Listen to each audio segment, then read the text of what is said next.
Step back 200 years in time and experience early life in Peterborough County. From Lang Pioneer Village, here's Harrison Perkins. Yes, well, thank you very much. I'm joined on the phone today with Museum Manager Joe Corrigan, just fresh off of Cruise FM. He was on the morning show with Mike and Catherine talking about spooky Halloween and whatnot. But today, Joe, we're talking about something completely different, an award that we picked up a couple weeks ago. Yeah, we were honored in winning the Greater Peterborough Chamber of Commerce Business Excellence Award for Tourism at a awards banquet on October 17th, a couple weeks ago.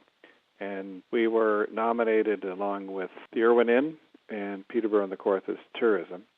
There were apparently about 200 nominees in 18 categories, and there were only 51 nominees or finalists. And so we were very pleased to win the award. It's the third Business Excellence Tourism Award that Lang has won in the last 6 years. And we've been nominated for Business Excellence Awards 4 times, and we've been a finalist each time. And as I said, we've won the Tourism Award every time that we've been nominated for it. So that's quite an honor, and it really speaks to the dedication and the involvement of our staff and volunteers and our dedication to providing our visitors with a high-quality living history experience. Yeah, and I was just going to say that I don't think it takes too much to look around when you go out there, when you visit Lang, that it is a place that you can't find anywhere else in the area. So it's certainly something I would encourage definitely people to come out if they are visiting Peterborough or the Kawarthas to check out Lang for sure. A little bit of a sort of slowing down as we wind down the 2012 season, but overall, certainly next summer as well is another a good chance to visit as well if you have family coming into the area, or if you've just never even been, maybe just moving to the area and want to sort of check out something that really highlights our county's heritage. It's a great place for sure.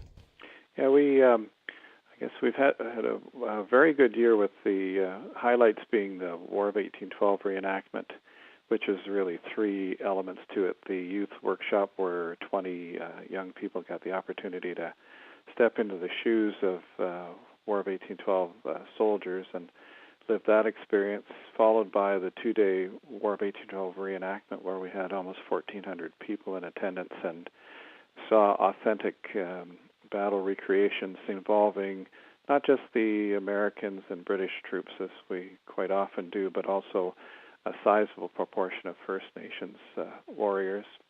And the third element being an original play called Without the Shedding of Blood, which really delves into the social and political aspects of the war in terms of those who were hawks and those who were doves, and highlights the challenges faced by recent American immigrants in facing the fact that they were now involved in a war with their relatives or people who they'd lived with just a short period of time before. So those were all contributing factors. We've had good weather this summer, and that's made a big difference as well. So we're looking at perhaps one of the most positive and financially rewarding years that the museum has seen. That's good to hear, too. And I know we just sort of wrapped up the spooky Halloween event the other day that went on Friday and Saturday night for 2 weekends in a row, and that's sort of pretty good crowds, would you say, for that as well? Yeah, we averaged about 500 a night for the 4 nights. It was kind of a shame the last night, which is closest to Halloween itself, we had a steady downpour, but we still had over 250 people at the village. So, and a lot of thought goes into the various houses. We refresh things every year, and I think even our regular visitors look forward to a number of different activities, and you yourself were involved in one being Thing from the Addams family in the tinsmith shop, and that was just one of a number of new slants we had to unveil to the visiting public. So there's always something new here at Lang, regardless of whether you come through during the week or one of our special events or school programs. We're always trying to refresh the living history experience. And I know I don't really want to get into this too much because there's not even snow on the ground yet, Joe, but what can we expect sort of for the Christmas event?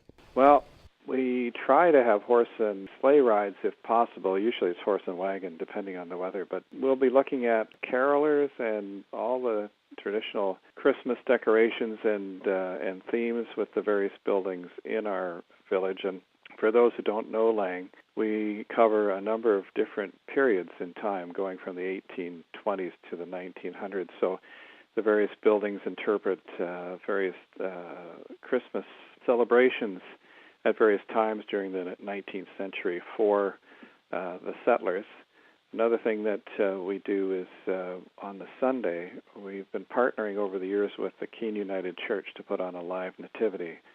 Now, that happened up until last year. Last year there was a bit of a hiatus from it, but now there's a new minister at the church, and they're all set to come back and participate in the live nativity. Sounds good. Is there anything else you want to add today? No, other than we really are honored by the award, and the museum staff really take pride in what they do, and I think it's a great thing to have the community appreciate the efforts of not just the staff and volunteers, but the whole community here. So very pleased with the award, and we look forward to providing the same kind of experience for people in the future. Well, thank you very much, Joe. It was great to talk to you again today, and I'll look forward to seeing you later in December. For all of us here at Lang Pioneer Village, I'm Harrison Perkins. Thank you for listening. For more information, like us on Facebook, follow us on Twitter, or visit our website, langpioneervillage.ca.